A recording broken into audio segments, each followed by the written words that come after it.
アンリ・マティスの作品、ルネ、緑のハーモニー、絵画に刻まれた発展段階の反応。アンリ・マティスは、色彩と形態に新たな自由を与えた20世紀絵画の革新者である。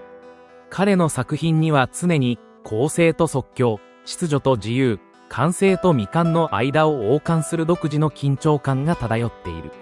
1923年に制作された、ルネ、緑のハーモニーは、そうしたマティス芸術の革新を、静筆な肖像の形式の中に練り込んだ作品である。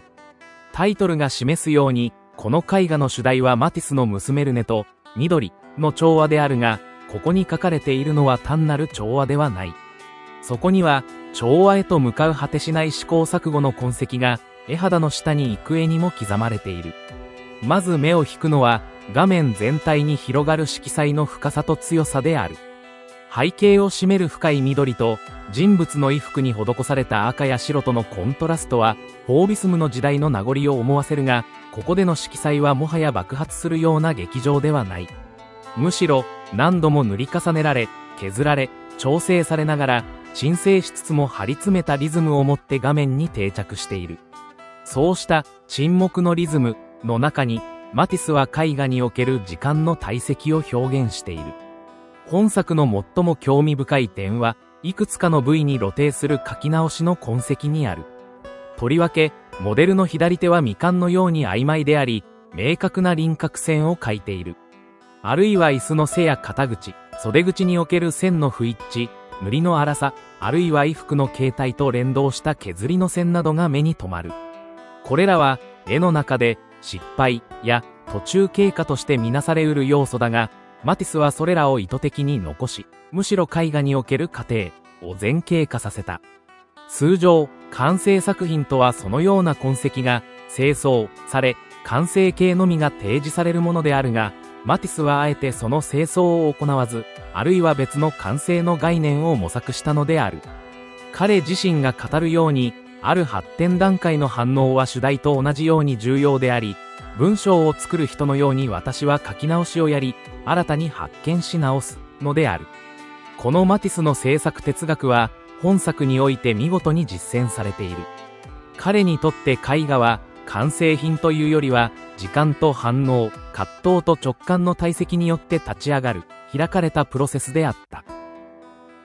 それゆえに、ルネ、緑のハーモニーにおけるマティスの娘の姿は、静止しながらもどこか動的である。彼女は椅子に腰掛け、視線をこちらに向けるが、その目は見るものを真正面から捉えるというよりは、内省の中に留まっているように見える。彼女の姿は画面の構成に安定を与える、中心として機能しつつも、周囲の色や線の変化とともに、揺れを感じさせる。緑の背景は静かな調和を演出しているが、人物との境界において微妙に揺らぎ、彼女の輪郭をにじませている。こうした曖昧さこそが、マティスの言う、反応の痕跡であり、それは一筆ごとの判断、あるいは思考の軌跡として絵画に刻み込まれている。左袖の描写もまた興味深い。袖の輪郭は線描によって示されているが、その線は衣服の色彩と完全には一致しておらず、むしろ浮き上がるように描かれている。このズレは偶然の産物ではなく、絵画的効果として意図されたものである可能性が高い。線と色の不一致は、対象を一義的に捉えることへの拒否であり、マティスの絵画における解釈の自由を見る者に提示している。マティスは写実ではなく、見たものよりも見る行為そのものを絵画化しようとしていたのであり、そのためには視線の揺れや判断の迷いまでもが絵画の素材となる。同様に椅子の背に施された描き直しの後も構図の再考を物語っている。椅子の装飾的な縁取りの線は背景と人物との接点をなし、空間の奥行きと平面性の両方を引き出す鍵となるが、その線は途中で微妙に角度を変え、色彩の濃淡と交錯している。これは、マティスが平面性と空間性の均衡をどのように探っていたかを示す証拠である。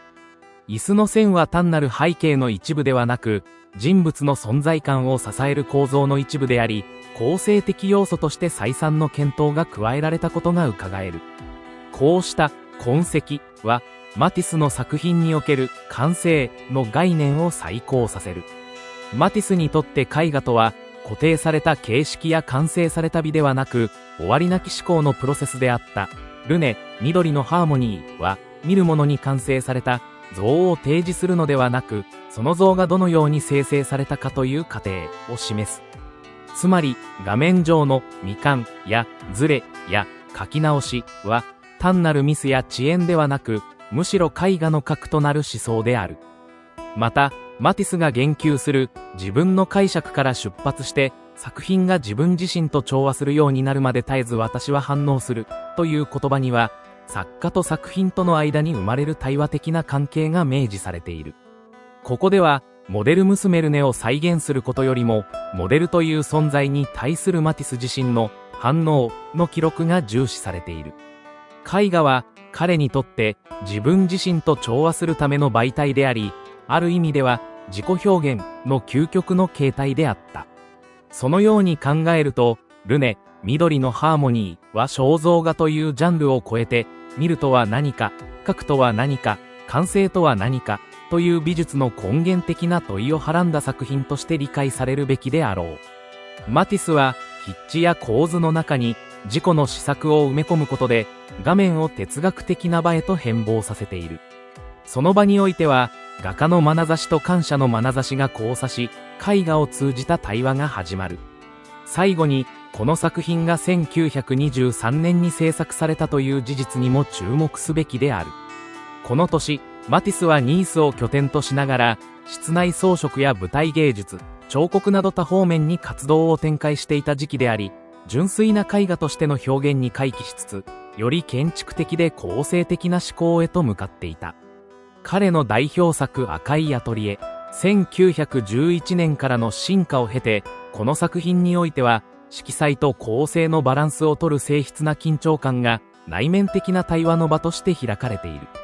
ルネ、緑のハーモニーは、静かな肖像画の形式を取りながら、マティスの絵画哲学を深く刻印した作品である。その一見穏やかな画面の裏には、マティスの絶え間ない発見の再構築が潜んでおり、鑑賞者はその痕跡を読み解くことで、芸術という営みの複雑さと豊かさに触れることができる。この作品は、完成とは何かを問いかけながら、常に生成し続ける絵画の可能性を我々に提示している。